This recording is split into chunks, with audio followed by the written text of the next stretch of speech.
The Prophetess, the return of the prophet from the voice of the divine feminine, by Chelan Harkin.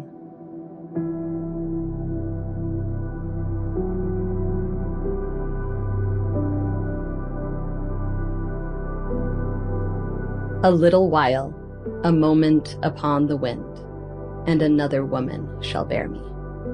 From The Prophet, by Kahlil, Gilbran.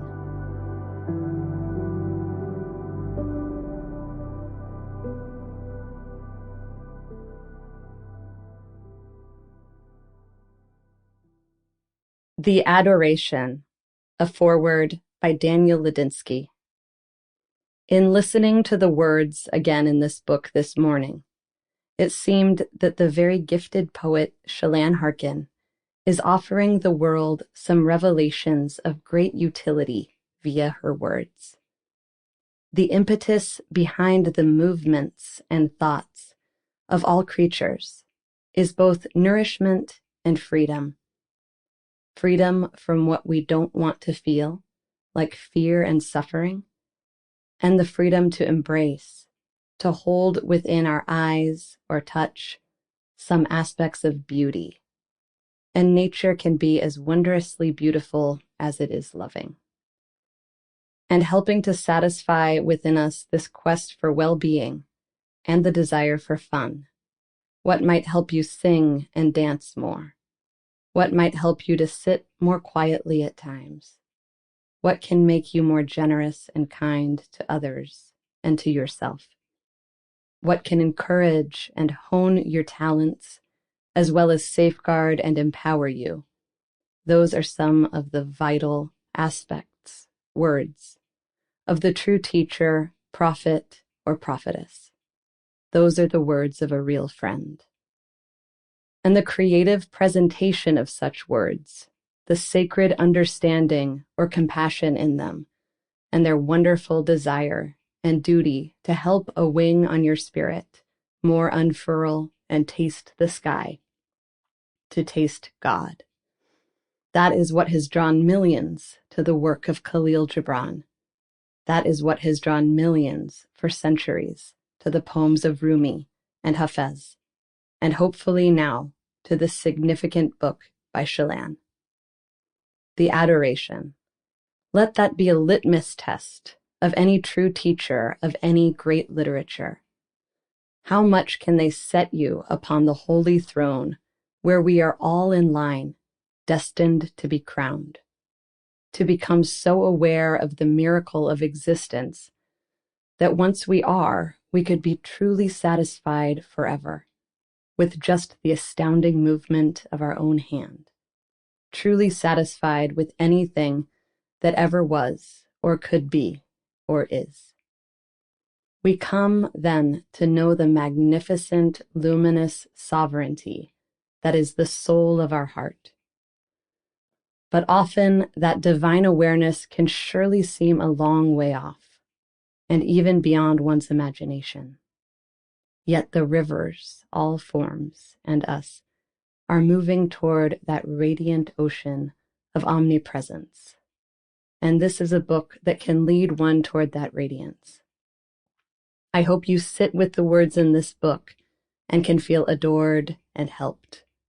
There are gold mines in some of these words, so much so that I would suggest that while listening, you stay as present as you can, 'cause consciously walking, Buddha tickles feet, aka the prophetess can smooch ya, and as ironic as it may seem, slowing down at times can crank the party way up and increase your applause both of life and your wondrous self.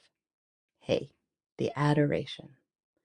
It is an honor to have been asked to write the foreword to this book, and I'll bet the angels and the mountains thank Chelan for her work. Introduction. To write a book framed as the continuation of The Prophet, the classic, globally beloved book by Kahlil Gibran, is a surreal, exhilarating, and unmatched honor. I have loved and felt deep reverence for the Prophet since I was a young girl. A worn copy stood on my parents' bookshelf. Though a relatively thin book, I was always aware of its power. So much input lives in the periphery of our consciousness, but tuning into my relationship with that book, it is clear that I always estimated it as one of a kind and felt it to carry an energy of authentic love that inspired, attracted, and deeply intrigued me. While I couldn't articulate what it was about that book, it was clear to me that the prophet held a quality that was rare, precious, and alive. To my young mind and less veiled perception of heart, the prophet emanated an inspired articulation of reality that offered perhaps my first experience of how words could be a tool to craft a home and a place of deep belonging for a dimension of being that was essential but was all too rarely brought into connection. As with harmony to a melody, the prophet seemed to carry a tone, a frequency that added a richness and dimension to traditional spiritual understandings. With this intro, I want to share with you the unlikely story, by material world terms, of how I came to be the author of The Prophetess. I want to share with you how this book came to be, and to let you in on the story of my connection with Kahlil Gilbran. Toward the end of 2020, I was preparing to self-publish my first book of mystical poetry. On something of an irresistible wild hair, I decided to experiment with praying to my favorite dead poets for marketing support. Hafez and Kahlil Gibran were elected chairman of what I called my A-team. Though I had no contacts in the marketing world, and only one contact in the publishing world, I was seized by a powerful desire for my book to reach many in the name of love, truth, and liberation. I approached this prayer experiment with an attitude of, nothing to lose, why not give this a shot? I had never prayed like this before, wholeheartedly, vulnerably, genuinely. It felt beautiful, quirky, and strange. These prayers were playful, honest, intimate, a bit awkward, experimental, and involved asking for what I most truly desired.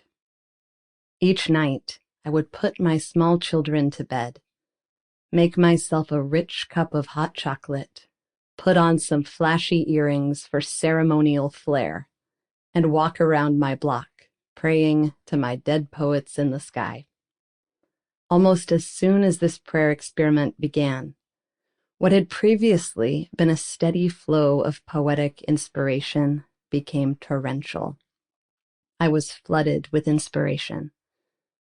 Not more than a week into this experiment, and right before my first book, Susceptible to Light, was released, a poem came through that went wildly viral. My audience of about 20 at the most, and that was often just my mom and her 3 supportive friends, became a global audience overnight. Not more than 3 weeks into the launch of that book, something remarkable happened that has lastingly and indelibly changed my life and my understanding of reality.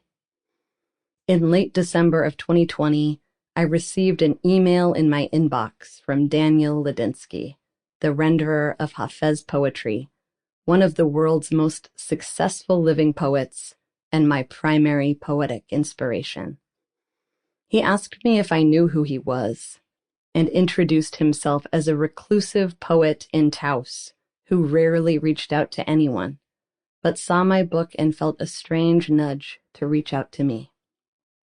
That I had been praying to Hafez for marketing support, and was now in contact with Daniel Ladinsky, the man who has created the most widespread renderings of Hafez poetry to the English-speaking world, was beyond belief. I responded to him in quite an unprofessional... Sample complete. Ready to continue?